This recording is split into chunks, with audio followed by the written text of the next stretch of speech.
غیبی مدد نہ اسپین کے وقت آئی، نہ خلافت عثمانیہ کو بچانے کے لیے آئی، نہ اسرائیل کا قیام روکنے کے لیے آئی، نہ بابری مسجد کے وقت آئی، نہ عراق اور شام کے وقت آئی، نہ میانمار کے وقت آئی، نہ گجرات کے وقت آئی، نہ کشمیر کے لیے آئی۔ پھر بھی لوگ گھروں اور مسجدوں میں بیٹھ کر غیبی مدد کی صدا کیوں؟ غیبی مدد جنگ بدر میں آئی، جب 1000 کے مقابلے میں 313 میدان جنگ میں اترے۔ غیبی مدد جنگ خندق میں آئی، جب اللہ کے محبوب حضرت محمد صلی اللہ علیہ وسلم نے پیٹ پر 2 پتھر باندھے اور خود خندق کھودی اور میدان جنگ میں اترے۔ غیبی مدد افغانستان میں آئی، جب بھوکے پیاسے مسلمان بے سر و سامانی کے عالم میں میدان جنگ میں اترے۔ دنیا کا قیمتی لباس پہن کر، مال و زر جمع کر کے، لگژری ایئر کنڈیشنز گاڑیوں میں بیٹھ کر، جھک جھک کر لوگوں کے ہاتھ چومنے کی خواہش لے کر، لوگوں کی واہ واہ کی ہنکاری کی خواہشات لے کر،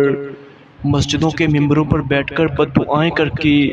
غیبی مدد کے منتظر، طاغوت کے نظام پر راضی اور پھر غیبی مدد کے منتظر، اللہ کی زمین پر اللہ اور اس کے محبوب صلی اللہ علیہ وسلم کے نظام کے نفاذ کی جدوجہد کے بجائے صرف نعت خوانی، محفل میلاد یا تسبیح کے دانوں کو 10 لاکھ 20 لاکھ کما کر غیبی مدد کے منتظر، وفاقی دین کو چند جذبات عبادات میں مصور و قید کر کے غیبی مدد کے منتظر، مسلمانوں کو مجاہد کی بجائے مجاور بنا دینے کے بعد غیبی مدد کے منتظر، جہاد فی سبیل اللہ اور جذبہ شہادت سے دور رہ کر اور دور رکھ کر مسلمانوں پر ہونے والے ظلم و جبر اور مصائب و مشکلات کو دیکھ کر اللہ دشمن کو غرق کر دے، اللہ دشمن کو تباہ برباد کر دے، یا اللہ مظلوموں کی مدد فرما، یا اللہ دشمنوں کو ہدایت عطا فرما دے،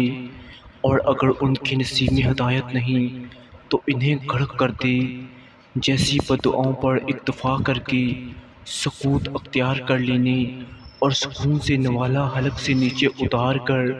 پیٹ پر بھر کے گہری نیند سونے والی غیبی مدد کے منتظر، یعنی سب کچھ اللہ کے ذمہ لگا کر